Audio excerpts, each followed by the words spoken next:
हमारे चैनल को सब्सक्राइब करना ना भूलें। यहाँ हजारों कहानियाँ हैं आपके लिए। नहीं, कोई प्रॉब्लम नहीं है। मुझे तो आज पता चला कि जानवी की शादी आपसे हुई है। मैं तो इस बात के लिए बधाई दे रहा था। मैडम, आप भी आकर बैठ जाएं। मिस्टर मेहता जानवी से कहने लगा। साथ ही उसने वरुण को आंखें निकाल कर देखा। प्लीज, आप मुझे मैडम मत कहो, आप मेरा नाम ले सकते हैं, जानवी ने मिस्टर मेहता से कहा। भाभी, आप आ जाएं। जानवी जय के साथ आकर बैठ गई थी। युग उन लोगों के पास खेलने लगा। सगाई का प्रोग्राम शुरू हो गया। रिंग चेंज हुई, सभी गिफ्ट दे रहे थे। रेणुका जानवी के साथ आकर बैठ गई। चलो हम भी गिफ्ट दे देते हैं, रेणुका ने जानवी से कहा। आपकी फ्रेंड को मेरे साथ जाना चाहिए। हाँ, वैसे आप चाहें हमारे साथ आ सकती हैं, रेणुका की बात का जवाब जय ने दिया। ठीक है, आप दोनों पहले चले जाओ। वो तीनों ही प्रीति और वरुण के पास जाने लगे। गिफ्ट देने के बाद जय वापस अपनी जगह पर आने लगा, मगर जानवी और रेणुका प्रीति और वरुण के पास रुक गई थी। वरुण फिर शुरू हो गया। वैसे मुझे लगता है ये खड़ूस आजकल सबसे प्यार से बात कर रहा है। थोड़ा थोड़ा तुम्हारा असर हो गया। वरुण की बात पर जानवी ने वरुण के कंधे पर हाथ मारा और हंसने लगी। वरुण पहले जानवी के साथ हंसकर बात कर रहा था, अब जानवी भी उसकी बातों पर जोर जोर से हंस रही थी। जय को बिल्कुल भी अच्छा नहीं लगा। वो वापस उन लोगों के पास आया। कोई जोक हो रहा तो मुझे भी सुना दीजिए, मैं भी हंस लूं। सर, आप? मिस्टर मेहता को डर लग रहा था, क्योंकि वरुण शुरू से ही मुंह फट और बिना सोचे समझे बोलने वाला था। मैं तो आपकी वाइफ से कह रहा था कि अब इसकी शादी हो चुकी है, अब इसे थोड़ा कम बोलना चाहिए, थोड़ा बड़े जैसा दिखना चाहिए। सही सलाह दे रहा हूँ ना सर मैं? वरुण की बात पर जय मुस्कुराया। मुझे ऐसा क्यों लग रहा है?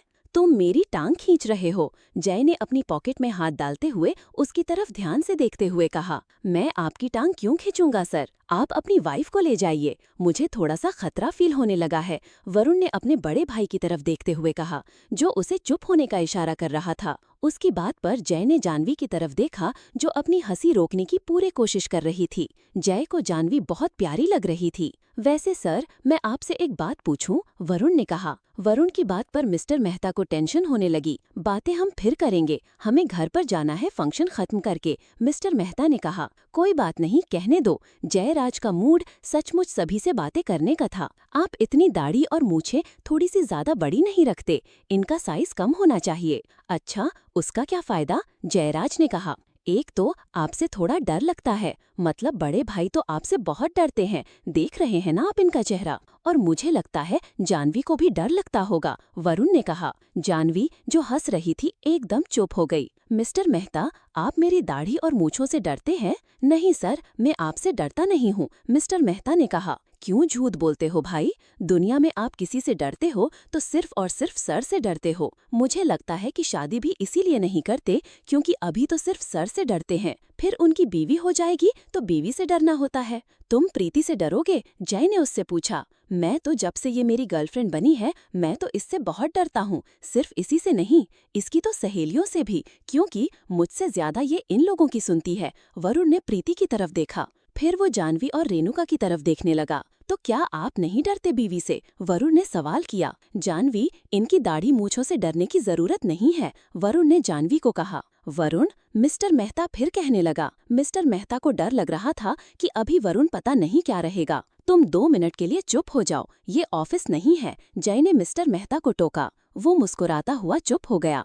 अच्छा किया आपने, भाई तो मुझे बोलने ही नहीं दे रहे थे। ये तो चाहते हैं कि मैं जानवी को मैडम कहकर बुलाऊं। ऐसे थोड़ी हो सकता है, हम लोग तो पहले बहुत सालों से जानते हैं, वरुण ने कहा। वैसे मुझे घर पर एक भाभी की जरूरत है जो घर पर उनकी बोलती बंद करवा सके। अब हम वरुण अपने बड़े भाई को शुरू हो गया। बात मेरी हो रही थी, मिस्टर मेहता की नहीं, जयराज ने वरुण को टोका, जो किसी और ट्रैक पर चला गया था। तुम मेरी दाढ़ी और मूछ पर कमेंट कर रहे थे, जय ने याद कराया। आपको अपनी दाढ़ी और मूछें छोटी करा लेनी चाहिए। वैसे आप बहुत हैंडसम लगते हैं, मगर थोड़े से डरावने दिखते हैं, और आपकी बीवी रोमांटिक कैसे होती होगी? वरुण की बात पर एकदम जानवी ने जय की तरफ देखा। अब उसकी हंसी बंद हो गई थी। क्यों दाढ़ी मूछों का रोमांस से कोई संबंध है? जय ने उसे फिर कहा। आज उसका मूड सचमुच बहुत अच्छा था, वरना इतने लोगों के साथ के सामने ऐसी बातें तो वो कभी नहीं करता था। जानवी, तुम बताओ, तुम्हारा मूड तो इसकी दाढ़ी मूछ देखकर ही खराब हो जाता होगा, वरुण ने जानवी को कहा। मैं क्या बताऊं, जानवी ने हकलाते हुए कहा। अब अचानक वरुण ने उस सवाल पूछ लिया था। देखो बेचारी, खोलकर बोल भी नहीं सकती, मुझे ही आंखें निकाल कर डरा रही है, वरना कह देती मेरे रोमांस पर इनकी दाढ़ी मूछों का कोई असर नहीं पड़ता। हाँ, एक प्रॉब्लम और भी होती होगी। और कौन सी प्रॉब्लम है वो भी बता दो। बिल्कुल बता दूंगा, मगर मेरे मार नहीं पड़नी चाहिए, मुझे डर लगता है। अगर तुम्हें डर होता ना तो सबके सामने मेरी दाढ़ी मूछ पर तुम कमेंट नहीं करते। जय मुस्कुराकर कहा। सच कहता हूँ मैं, बहुत डरता हूँ मैं आपसे, वो तो दिख रहा है। बताओ कौन सी बात रह गई है, जबकि आप जानवी को किस होंगे तो दाढ़ी और मूछें इसे चुभते होंगे। उसकी बात पर जानवी ने जयराज की तरफ देखा। जय भी मुस्कुराकर उसी की तरफ देख रहा था। जानवी दूसरी तरफ देखने लगी। युग जो वहीं खेल रहा था वो कहने लगा, पापा जब मुझे प्यार करते हैं तो उनकी दाढ़ी और मूछें मुझे चुभती हैं। हाँ ये देखो, बच्चे ने सही जवाब दिया है। जानवी चुपचाप वहाँ से खिसक गई, क्योंकि इस बात पर उसके पास कहने के लिए कुछ नहीं था। वरुण की बात पर जयराज पहले तो बहुत हंसा। एक बार शादी हो जाने दो, फिर पूछूंगा तुमसे, कहते हुए वो भी वहाँ से चला गया। क्योंकि आगे वरुण क्या बोलने वाला था किसी को नहीं पता था। हमारे चैनल को सब्सक्राइब करना ना भूलें। यहाँ हजारों कहानियाँ हैं आपके लिए। जो वही खेल रहा था वो कहने लगा, पापा जब मुझे प्यार करते हैं तो उनकी दाढ़ी और मूछें मुझे चुभती हैं। हाँ ये देखो, बच्चे ने सही जवाब दिया है। जानवी चुपचाप वहां से खिसक गई, क्योंकि इस बात पर उसके पास कहने के लिए कुछ नहीं था। वरुण की बात पर जयराज पहले तो बहुत हंसा।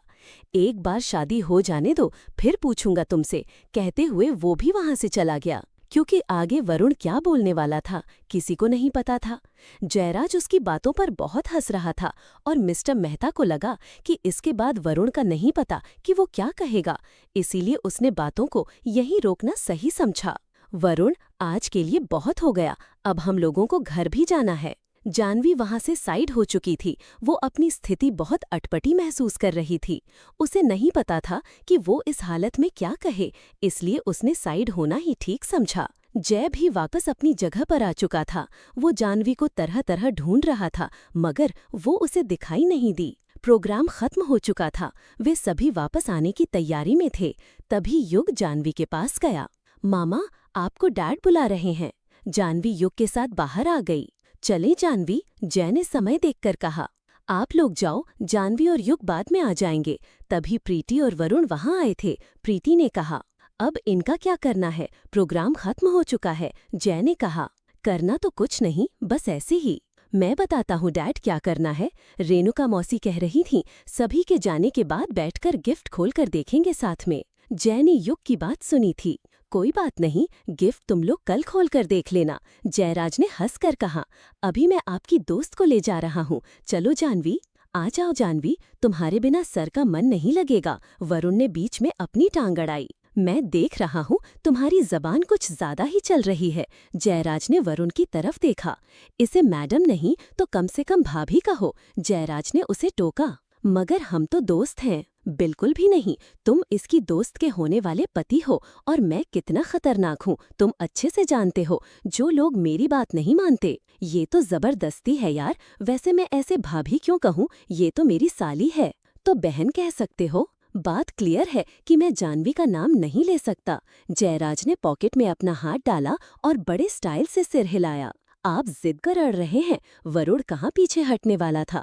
पता है ना, मैं प्रेस रिपोर्टर हूँ, आपके खिलाफ लिख सकता हूँ। मेरे खिलाफ जो लिखते हैं उनका नामो निशान भी नहीं मिलता। जयराज ने अपना एटीट्यूड दिखाया। आपकी वाइफ और मेरी होने वाली वाइफ सहेलियां हैं, इस नाते से हमारी भी कोई रिश्तेदारी बनती है। आप मेरे साथ ऐसा क्यों हो रहे हैं? वरुण ने धीरे से जयराज के कान में कहा। इस बात पर सोचा जा सकता है। जयराज उसकी बात पर मुस्कुराया। बताऊंगा मैं सोचकर। जयराज ने रीता को इशारा कर दिया था। वो युग को लेकर गाड़ी में चली गई थी। चले, जयराज ने जानवी का हाथ पकड़ा। वो उसे अपने साथ बाहर लेकर आ गया था। वो इतने सारे लोगों के बीच जानवी पर हक जताते हुए उसे अपने साथ ले आया था। जानवी खुशी से उसके साथ आ गई थी। जब से शादी हुई थी तो किसी न किसी तरह जय उस पर अपना हक जताता ही था कि वो उसकी है। अगर उसे होटल वाली बात याद ना आए तो जानवी बहुत खुश थी, मगर जब भी वो खुश होती उसके दिमाग में उस मॉडल के साथ जय का होना याद आ जाता था। आज भी वैसे ही हुआ था। सभी वहां से जाने लगे थे। जानवी भी जय के साथ आ गई थी। जयराज बहुत खुश था। आज का दिन उसका ऐसा रहेगा उसने सोचा नहीं था। जयराज आगे ड्राइवर के साथ बैठा था। जानवी और युग गाड़ी के पीछे थे। रीता भी उन्हीं के साथ थी। जयराज भी पीछे की तरफ चेहरा करते हुए कहा, युग, आज तो तुमने बहुत एंजॉय किया। यस डैड, आज मैंने बहुत एंजॉय किया। मैंने रेणुका मौसी से भी पूछा था कि उनकी सगाई कब होगी। अच्छा, तो क्या कहा उसने? कहा कि अभी तो उसके बड़े भाई की शादी होनी है, उसके बाद होगी। जयराज युग से बात कर रहा था, मगर उसका पूरा ध्यान जानवी के चेहरे पर था। जयराज उसे इतने ध्यान से देख रहा था कि जानवी जो बाहर की तरफ देख रही थी, मगर उसे जयराज की नजरें खुद के चेहरे पर महसूस हो रही थीं। जयराज एक बात जरूर नोटिस कर रहा था, जानवी जो अचानक खुश होती है, फिर उसका चेहरा उदास हो जाता है। जय इस बात का कारण जानना चाहता था। सर, मैडम को घर छोड़ने के बाद आपको ऑफिस जाना है, ड्राइवर ने पूछा। नहीं, तुम्हें छुट्टी है, तुम घर जा सकते हो। ठीक है सर, तुम्हारा घर यहीं पास में है ना, गाड़ी रोक दो, तुम उतर जाओ, मैं गाड़ी चला लूंगा। नहीं सर, कोई बात नहीं। उसकी बात पर जय मुस्कुराया। मैं तुम्हें आज छुट्टी दे रहा हूँ, तुम जाओ। ड्राइवर गया और जय ड्राइवर की जगह जाकर बैठ गया। जानवी, तुम आगे आ जाओ, उसने कहा। वो अपनी ड्राइव संभालती हुई आगे बैठने लगी। अपनी सीट बेल्ट लगा लो, जय ने उसे कहा। जैसे ही जानवी सीट बेल्ट लगाने लगी, बेल्ट निकल नहीं रही थी। वो अपनी जगह पर अटक गई। मुझसे निकल नहीं रही। जानवी ने जय की तरफ देखा। मैं लगाता हूँ। वो आगे बढ़कर जानवी की साइड होकर बेल्ट निकालने लगा। वो जानवी के बिल्कुल करीब था। उसे जानवी की खुशबू महसूस हो रही थी और जानवी भी अपनी स्थिति को बहुत अटपटी महसूस कर रही थी, क्योंकि जय उसके इतना नजदीक था जितना उसने नहीं सोचा था। हो गया, जय उसकी सीट बेल्ट लगाते हुए अपनी जगह पर हो गया।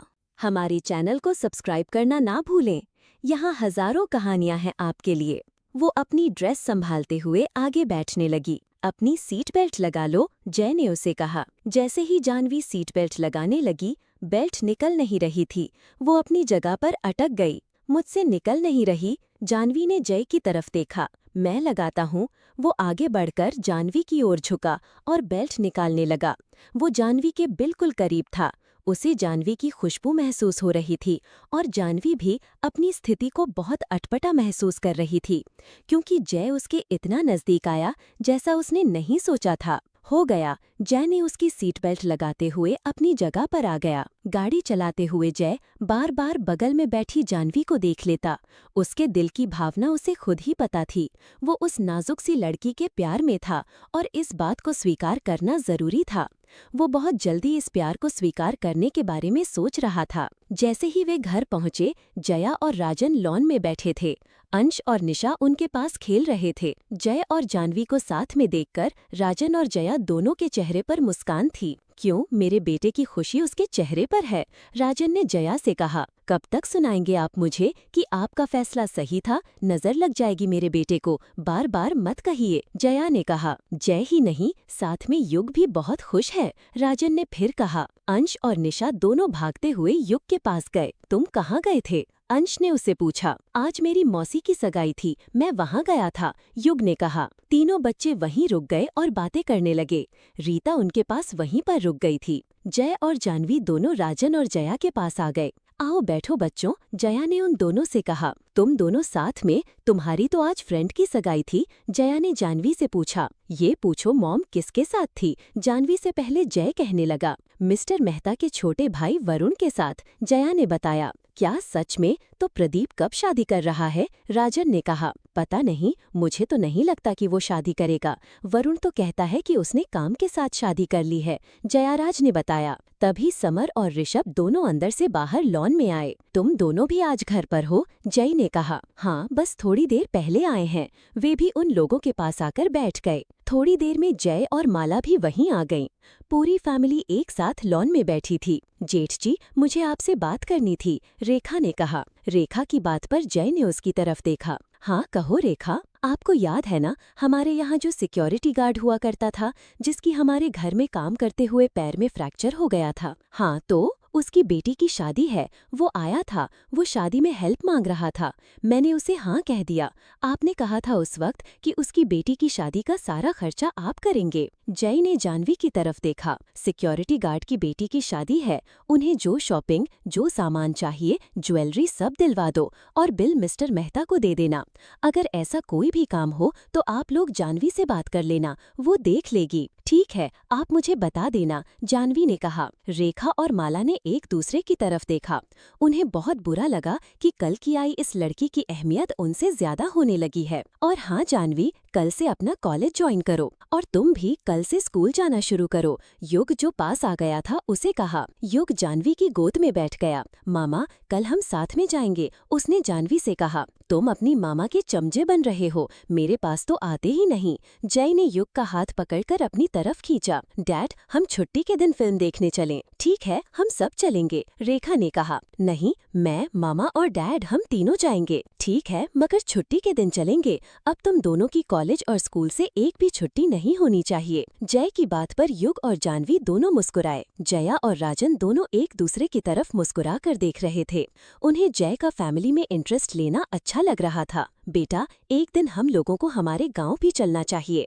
वहाँ हमारा कुल देवी का मंदिर है, वहाँ पर जानवी को भी लेकर जाना है। जया ने सोचते हुए कहा। माँ, आप अच्छी तरह जानती हैं, मुझे इन सब बातों में कोई दिलचस्पी नहीं है और ना ही मेरे पास टाइम है। जय ने कहा। हमारा गांव कहाँ है मॉम? जानवी ने कहा। तुम्हें जाना है क्या? जया ने जया की बात पर कहा। हाँ, मुझे जाना है और कुलदेवी के मंदिर में माथा भी टेकना चाहिए। ठीक है, चलेंगे, मगर अगले हफ्ते, थोड़े दिन मैं बिजी हूँ, जय ने जवाब दिया। प्रीति की शादी के बाद चलेंगे हम लोग, जानवी फिर कहने लगी। ठीक है, जानवी ने उसे मुस्कुरा कर कहा। रेखा और जया ने एक दूसरे की तरफ देखा।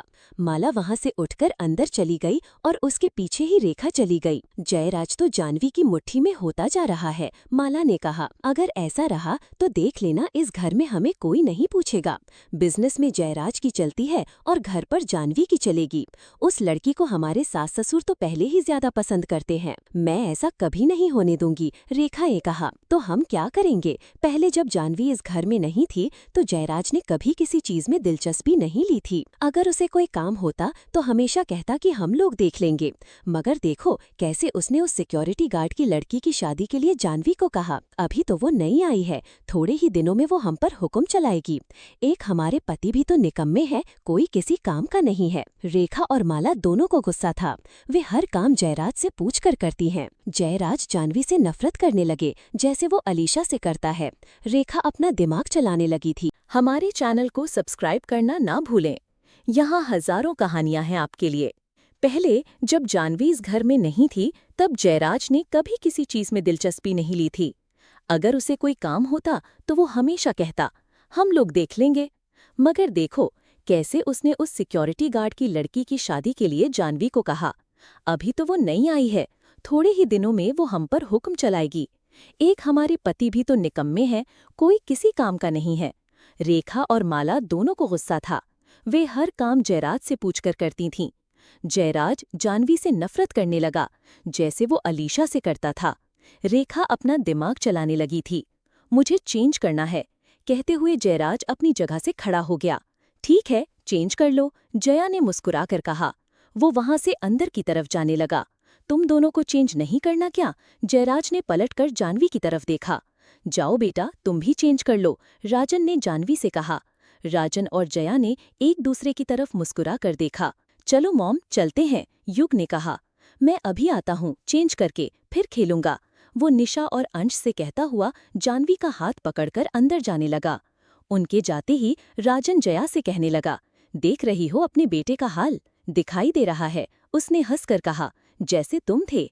मेरा बेटा है, मुझ पर ही जाएगा, तुम्हारे बिना तो मुझे सांस भी नहीं आती। बस अब बस करो, तुम्हारे पोते पोतियां खेल रहे हैं तुम्हारे पास, जया ने हंसकर कहा। वे दोनों एक दूसरे की तरफ देखकर मुस्कुरा रहे थे। जयराज ने युग को गोद में उठा लिया। मामा, हमारे स्कूल में पेरेंट्स मीटिंग है। हाँ, मुझे मैसेज आया है, जयराज ने कहा। तो आप दोनों आएंगे ना? मुझे सभी दोस्तों से आपको मिलाना है। ठीक है, मैं आऊंगी। वे तीनों बातें करते हुए सीढ़ियों से ऊपर जा रहे थे। रेखा और माला वे दोनों किचन के सामने खड़ी हुई उन तीनों को देख रही थीं। अगर जल्दी ही हमने कुछ नहीं किया तो इनके और बच्चे होंगे, पूरे घर पर इसी की चलेगी। जयराज और युग तो जैसे इसके इशारों पर नाचने को तैयार बैठे हैं। दीदी, मैं मानती हूँ जय इसे पसंद करता है, मगर अभी नई शादी हुई है, सब ठीक हो जाएगा। नहीं, मैं जयराज को अच्छे से जानती हूँ। ऐसा तो वो अलीशा के साथ भी नहीं था। जानवी भी किसी बात के लिए मना नहीं करती, उसकी हर बात मानती है और युग से अपनी नज़दीकी वो सबको दिखा रही है। वो बहुत चालाक है और जयराज पूरी तरह उसके कब्जे में है। पूरा बिजनेस जयराज के हाथ में है। हमारे पति उसके नौकर बन जाएंगे। रेखा और माला उन तीनों को साथ देखकर कितनी जल रही थीं, इस बात से अनजान जयराज और युग जानवी के साथ एक दूसरे के साथ खुश थे। इतने सालों में तुमने कभी जयराज को हंसते हुए देखा है, जैसे वो इन 4 दिनों में हंसने लगा? रेखा ने माला से कहा। बात तो आपकी ठीक है दीदी, तो क्या करेंगे हम? रेखा किसी को फोन लगाती है। भाई, आप बहुत दिन हो गए मुझसे मिलने नहीं आए, रेखा ने कहा। अच्छा, मेरी बहन को मेरी जरूरत है, मैं आ जाऊंगा, मेरा भी तो फायदा होगा इसमें, सामने से किसी ने कहा। बहुत फायदा होगा, अगर काम पूरा हो गया तो। उसने फोन काट दिया था। जयराज और जानवी कमरे में पहुंचे। जानवी युग के साथ उसके कमरे की तरफ जाने लगी। तुम्हें चेंज नहीं करना क्या? जयराज बोला। मैं युग के कपड़े चेंज करवा कर आती हूँ। बिल्कुल भी नहीं, अब मैं बड़ा हो गया हूँ, मैं अपने आप कर लूंगा। तो तुम्हारे कपड़े मैं बाहर निकाल देती हूँ। हाँ, फिर आप पापा की हेल्प कर देना, जैसे दादी माँ हमेशा दादा की हेल्प करती हैं। युग अपने मॉम डैड दोनों को साथ देखना चाहता था, जैसे वो और बच्चों के पेरेंट्स को देखता था। युग की बात पर जानवी ने जय की तरफ देखा। ठीक है, मैं तुम्हारी वेट कर रहा हूँ, तुम पहले युग के कपड़े निकाल दो, फिर मेरे निकाल देना। जय आराम से सोफे पर बैठ गया। हैरान होती हुई जानवी युग के कमरे में चली गई। वो कपड़े निकालकर वापस कमरे में आ गई, क्योंकि युग ने उसे वहां से जाने को कह दिया था। जब जानवी वापस आई तो जय ऐसे ही सोफे पर बैठा हुआ था। उसे तो लगा कि उसके जाने के बाद वो चेंज करने चला गया होगा। वो हैरानी से उसकी तरफ देख रही थी। मेरे कपड़े निकाल दो, जय ने उसे कहा। वो सोचती हुई ड्रेसिंग रूम में चली गई। जय उठकर उसके पीछे आ गया। वो अलमारी खोलने लगी। नहीं, दूसरी वारी में है, जयराज ने कहा। जानवी ने दूसरी अलमारी खोली। कौन से कपड़े निकालने हैं, उसने पूछा, क्योंकि जानवी को तो बिल्कुल भी नहीं पता था जयराज क्या पहनेगा, जहां पर ब्लैक कलर का लोअर और वाइट कलर की टी-शर्ट होगी। जानवी कपड़े निकालकर जैसे ही पलटने लगी, वो जय से टकरा गई, क्योंकि वो बिल्कुल उसके पास आ गया था और जानवी ने इस बात पर ध्यान नहीं दिया था। जानवी एक कदम पीछे हट गई और अलमारी के साथ लग गई। जयराज एक कदम आगे हो गया। वे दोनों बहुत पास थे। जयराज के चेहरे पर शरारत थी तो जानवी ऑकवर्ड फील कर रही थी। मुझे लगता है युग बुला रहा है। जानवी को कोई बात नहीं सूझी, उसने बहाना बनाया। वैसे मुझे सुनाई नहीं दिया, उसने कहा। वो अब बड़ा हो गया है। जानवी नीचे देखने लगी, क्योंकि जयराज बिना आंखें झपकाए उसकी तरफ देख रहा था। जानवी ने उसके गाल पर किस किया, फिर वो साइड पर हो गया। जानवी एकदम भागकर बाहर आ गई। वो वहीं ड्रेसिंग रूम में खड़ा मुस्कुरा रहा था। उसने जानवी को देखकर अपने दिल पर हाथ रखा हुआ था। हमारे चैनल को सब्सक्राइब करना न भूलें। यहाँ हजारों कहानियां हैं आपके लिए। जानवी एक कदम पीछे हटी और अलमारी के साथ लग गई। जयराज एक कदम आगे आया। वे दोनों बहुत पास थे। जयराज के चेहरे पर शरारत थी और जानवी असहज महसूस कर रही थी। मुझे लगता है युग बुला रहा है। जानवी को कुछ सूझा नहीं, उसने बहाना बनाया। वैसे मुझे सुनाई नहीं दिया, उसने कहा। जानवी नीचे देखने लगी, क्योंकि जयराज बिना आंखें झपकाए उसकी तरफ देख रहा था। जानवी ने उसके गाल पर किस किया, फिर वो किनारे हो गया। जानवी एकदम भागकर बाहर आ गई। वो वहीं ड्रेसिंग रूम में खड़ा मुस्कुरा रहा था। उसने जानवी को देखकर अपने दिल पर हाथ रखा हुआ था। जानवी भी युग के कमरे में गई, मगर वो वहां से नीचे जा चुका था। वो वापस कमरे में आ गई, मगर उसका दिल अभी भी जोर से धड़क रहा था। चलो बाहर बैठते हैं, जय ने उसे कहा। जय उसका हाथ पकड़कर उसे टेरेस पर ले गया। वे दोनों बाहर टेरेस पर जाकर पूल के किनारे बैठ गए। मैं तुमसे बात करना चाहता हूँ, जयराज ने गंभीर होकर कहा। जानवी ने जयराज की तरफ देखा। जी कहिए, उसने कहा। मुझे नहीं पता कि तुम मेरे बारे में क्या जानती हो, मगर मुझे बताना है। बात करते हुए वो स्विमिंग पूल के पानी की तरफ देखने लगा। कई साल पहले मेरी युग की माँ अलीसा से शादी हुई थी, जो एक भारतीय नहीं, एक विदेशी लड़की थी। हमारी लव मैरिज थी। हम दोनों की आपस में नहीं बनी और तलाक हो गया। मैंने युग को अपने पास रखा और फिर मुझे जिंदगी में कभी किसी के साथ प्यार नहीं हुआ। लेकिन कहते हुए जय चुप हो गया। जानवी ध्यान से उसकी बात सुन रही थी। होटल वाली घटना जानवी भूल नहीं रही थी। जब भी जय उसके नजदीक होने की कोशिश करता, वो घटना उसे बेचैन कर जाती थी। जयराज को वो कुछ पूछ सकने जितनी हिम्मतवान नहीं थी। मेरे वन नाइट स्टैंड रहे हैं, कई औरतों के साथ मेरे रिश्ते थे, कह सकती हो मेरी जरूरतें थी। कहते हुए वो चुप हो गया। फिर उसने एक ठंडी सांस भरी और कहने लगा, तुमने उस दिन मुझे होटल में भी देखा था। बात करते हुए जय बीच बीच में जानवी के चेहरे की तरफ देख लेता। उसके चेहरे का रंग उड़ने लगा था। मैं कभी शादी नहीं करना चाहता था। हम दोनों की शादी हो चुकी है और हम लोग साथ रहेंगे, तो जरूरी है कि हम दोनों के बीच वफादारी हो। जब तुम मेरी जिंदगी में नहीं थी, मैंने जो भी किया वो आगे नहीं होगा। मैं तुम्हारे साथ एक अच्छी जिंदगी गुजारना चाहता हूँ। मुझे तुमसे पहली ही नजर में प्यार हो गया था, जिस दिन मैंने तुम्हें होटल में देखा था। जयराज अपनी भावनाएं जानवी को खुलकर बताना चाहता था। तो क्या आप मुझे पहचानते थे? जानवी ने हैरान होते हुए पूछा। उसकी बात पर वो मुस्कुराया। जब तुम कैफे में बैठी अपनी सहेलियों के साथ बातें कर रही थी, मैं उस वक्त वहीं था। शायद तुम्हें मास्क वाला आदमी याद हो तो? जानवी उस दिन के कैफे के दृश्य को याद करने लगी। उसे याद आया कि उनके पास के टेबल पर एक आदमी बैठा था, जिसने चेहरा मास्क से ढका हुआ था। याद आया ना? जय ने मुस्कुराकर कहा। मैं वही था। एक्चुअली मैंने तुम्हें नहीं देखा था, तुम लोगों की बातें सुनी। तुम लोग मुझे गूगल पर सर्च कर रही थी, तो मुझे इंटरेस्ट हुआ। मैंने तुम्हारी दोनों सहेलियों रेनू और प्रीति का चेहरा तो देख लिया, मगर तुम्हें नहीं देख सका। फिर मुझे जाना था तो मैं चला गया। और देखो, वो ज्वेलरी लेकर तुम दोनों आ गईं। मुझे तुम्हारे कपड़ों की पहचान थी। तुम्हें प्रीति के साथ देखकर समझ गया कि तुम ही वो लड़की हो। और फिर तुम्हारी आंखों में मैंने जो देखा, मैं समझ गया कि अगर मैं तुमसे शादी कर रहा हूँ तो मेरा उस लड़की के साथ होना गलत है। मैंने उसी वक्त सोच लिया था, मैं ये शादी मन से करूंगा और निभाऊंगा। जयराज ने जानवी का हाथ पकड़ते हुए कहा, मुझे इंतजार रहेगा कि तुम अपने प्यार का इजहार कब करोगी, और कोशिश करूंगा कि एक 19 साल की लड़की को मैं पटा सकूं, चाहे वो मेरी बीवी ही क्यों ना हो। वो जानवी से बात कर रहा था। उसने जानवी के चेहरे की तरफ देखा। वो किसी सोच में थी। क्या हुआ, कहीं तुम्हारी लाइफ में कोई है तो नहीं? जय ने कहा। नहीं, जानवी जल्दी से बोली। जानवी आगे कुछ कहने ही वाली थी कि जयराज का फोन बजा। ऑफिस से मिस्टर मेहता का फोन है, मैं उससे बात कर लूं। जयराज वहां से खड़ा होता हुआ मेहता से बात करने लगा। बात करते हुए जय को ऐसा लगा जैसे उनके कमरे के अंदर कोई है, मगर जब वो कमरे के अंदर गया, वहां पर कोई नहीं था, मगर कमरे का दरवाजा खुला था। उसने कमरे के बाहर भी देखा, उसे कोई दिखाई नहीं दिया। हो सकता है युग आया हो, वो सोचता हुआ वापस मिस्टर मेहता से बात करने लगा। जानवी के मन में जय को लेकर जो कंफ्यूजन था वो दूर हो गया था। जय ने अपने बारे में जानवी को बता दिया था। वो अपनी और जय के बारे में सोचती हुई कमरे के अंदर चली गई। उसे बहुत अच्छा लग रहा था। उसे अपने दादाजी का ख्याल आया और वो उन्हें फोन लगाने लगी।